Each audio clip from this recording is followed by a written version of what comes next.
આજે સવારે એસઆઈઆરની કામગીરી ચાલી રહી છે, જે દરમિયાન આપણે કલેક્શન માટેના અલગ અલગ ભાગોની અંદર કેમ્પ માટેની કામગીરી કરેલી હતી.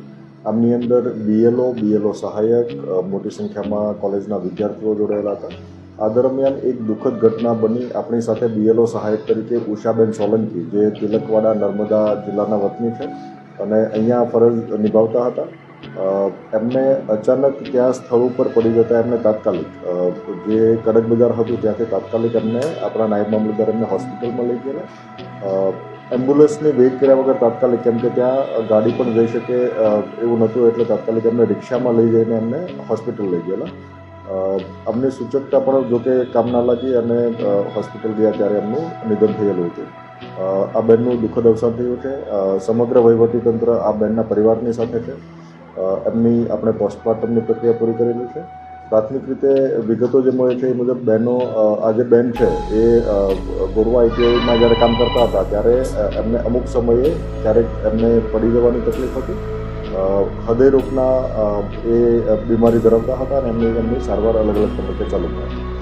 વિશેષ કરીને આપણે કાળજી રાખીએ છીએ કે આપણા જે બીએલઓસ છે, બીએલઓ ઉપર કામનું ભારણ ના વધે એટલા માટે અન્ય એમને સહાયકો, અન્ય સંસ્થાઓ, ગુજરાત સરકાર તેમજ રાજ્ય સરકારની વિવિધ સંસ્થાઓને કામે લગાડી છે.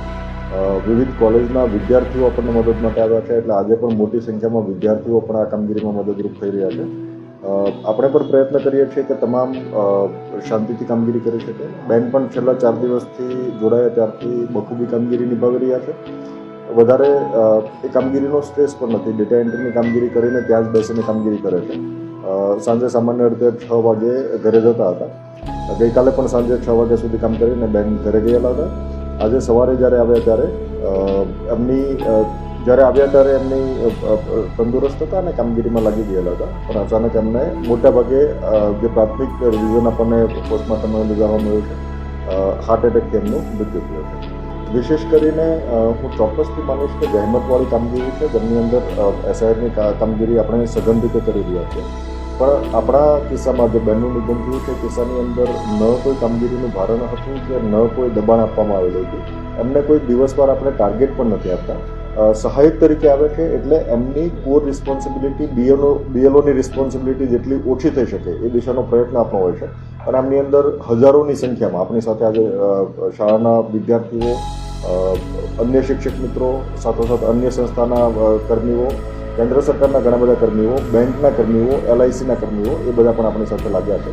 એટલે બેન અગાઉથી હાર્ટના પેશન્ટ હતા અને આ કિસ્સામાં એમને કોઈ દબાણ કરવામાં આવ્યું હોય અથવા તો અન્ય રીતે કામગીરી લેવામાં આવ્યું હોય એવું નથી. ઘટના ચોક્કસથી દુઃખદ છે અને સમગ્ર વહીવટીતંત્ર બેનના પરિવારની સાથે.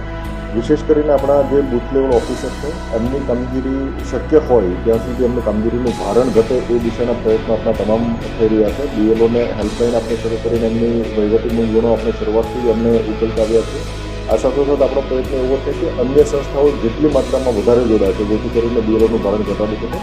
અને આજે સહાયક ઉપરાંત, સહાયક તો દરેક બીએલઓ સાથે છે, ઉપરાંત આપણે વધારાના વિદ્યાર્થીઓ, અન્ય સંસ્થાઓ પણ જોડાય છે જેથી કરીને એનું ભારણ કરી શકે. આપણો પ્રયત્ન એવો છે કે આપણે કોઈ પણ વ્યક્તિને એમનું આરોગ્ય એ આપણી પ્રાથમિક આવશ્યકતા છે. આરોગ્ય ખોરવીને કોઈ કામગીરી ન કરે. આપણો પ્રયત્ન એવું પણ છે કે જેને આરોગ્ય વિશે સમસ્યાઓ હતી એમને તમામને રિલેક્સેશન પણ આપ્યા છે.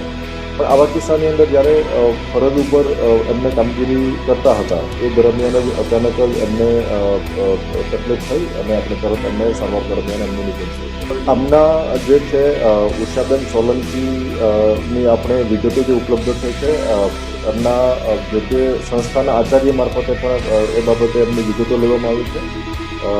બેન ત્યાં પણ ફરજ નિભાવતા હતા અને અહીંયા પણ ફરજ, એમનું બીમારી હતી, હૃદયરોગની બીમારી હતી, પણ ફરજ નિભાવતા હતા, ફરજ એમની ચાલુ હતી. અહીંયા પણ આપણે એમને ફરજના સમયગાળાથી વધારે કામગીરી બેન પાસેથી નથી લીધેલી અને સાથોસાથ એમને ફરજ મુક્તિ માટેની માંગણી કોઈ ન પ્રિન્સિપાલ પાસે, ન આપણા એઆરઓ પાસે અથવા તો ન નાયબ મામલતદાર પાસે માંગે છે. બખૂબી નિભાવતા હતા. ઉત્સાહથી નિભાવતા હતા, પણ એમને ફરજ દરમિયાન જ આ એક અકસ્માત થયો છે. બેન હૃદયરોગના એમને બીમારી હતી અને એમની સારવાર લઈ રહ્યા હતા. એમની વિગતો પણ આપણે એમના આચાર્ય મારફતે અને એના પરિવારજન મારફતે આપણને મળેલી છે. બૂથ લેવલ ઓફિસરને આપણે જેમનું નિયુક્તિ થયેલી છે, ઇલેક્શન કમિશન ઓફ ઇન્ડિયા મારફતે આ વખતે શક્ય હોય ત્યાં સુધી પ્રયત્ન એવો પણ થયો છે કે શિક્ષકો ઉપરાંત અન્ય સંસ્થાઓના આપણે કર્મીઓને પણ કામગીરીમાં જોતરી શકીએ. એમને કામગીરીમાં જોતર્યા પણ છે. સાથોસાથ આ વખતે ઘણી બધી ગુજરાત અને કેન્દ્ર સરકારની જે સંસ્થાઓ છે એમના કર્મીઓ પણ લાગ્યા છે. અત્યારે હાલના તબક્કે જે કામગીરી ચાલી રહી છે, ચોક્કસ જહેમતપૂર્વકની કામગીરી છે, લાંબા સમયની ચાલનારી છે. એટલે ખાસ કરીને બીએલઓ તરફની જે માંગણીઓ છે એ માંગણીઓ આપણે રાજ્ય સરકારને કન્વે પણ કરેલી છે. હાલના તબક્કે આપણો પ્રયત્ન એવો છે કે બીએલઓની જે હાલની તાત્કાલિક કામગીરી છે એ કામગીરીમાં એમને શક્ય હોય ત્યાં સુધી એક વ્યક્તિ ઉપર ભારણ ના આવે અને કામગીરી ડિસેન્ટ્રલાઇઝ મેનરમાં કરવામાં આવે, જેથી કરીને કોઈ બીએલઓની સમસ્યા ના ઉઠે. આપણે બીએલઓની કામગીરી મેં શરૂઆતમાં જ કીધું એમ ઘટે એ માટેના સતત પ્રયત્નો ચાલુ છે. મોટી સંખ્યામાં આપણે આજે પણ આપણે અલગ અલગ કેન્દ્રો ઉપર બેસીને એમનું ડિજિટાઇઝેશનની કામગીરી હાથ ધરે છે. વોલ્યુન્ટરીલી ઘણા બધા બાળકો પણ આપણી સાથે જોડાયેલા છે. હું પણ ફિલ્ડમાં જઈને આવ્યો, સવારથી ફિલ્ડમાં હતો ત્યારે પણ ખૂબ કોલેજના બાળકો પણ આ કામગીરીમાં મદદરૂપ થઈ છે.